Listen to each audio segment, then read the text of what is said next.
Shark wants to buy a supercar, but shark does not have enough shells. Shark has to borrow.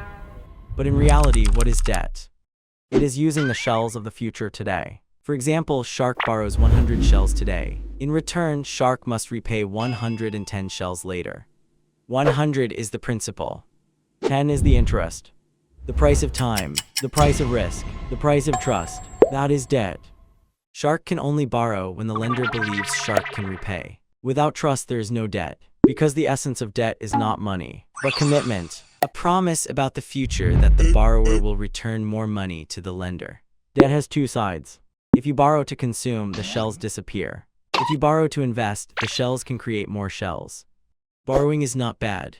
Borrowing stupidly is bad.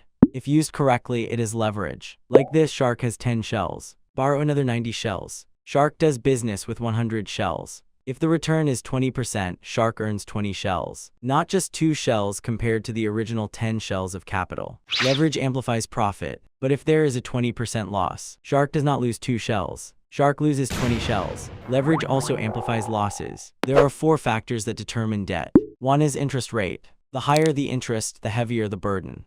If the profit is lower than the interest, shark is digging his own grave. 2 is time. Short-term borrowing means high pressure. Long-term borrowing is easier to breathe, but you must repay more. Time is a double-edged sword. 3 is cash flow. Shark must have shells coming in before shells go out. If shells come in slower than shells go out, shark dies. Not because of poverty, but because of suffocating under debt payments. 4 is collateral. Before borrowing shells, shark must pledge his assets. If shark cannot repay, shark loses that asset. With collateral, the interest will be lower. Without collateral, the interest will be higher. The higher the risk, the more expensive the debt.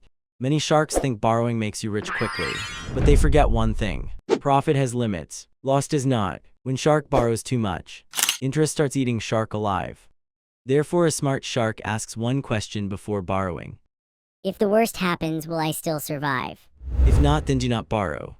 In summary, debt is not bad, it is a tool. But debt is like a knife. It can cut cake and it can cut your hand. If shark borrows to create value, shark becomes richer. If shark borrows to waste money, shark becomes poor forever. Debt in its simplest form is just trading the future to use in the present.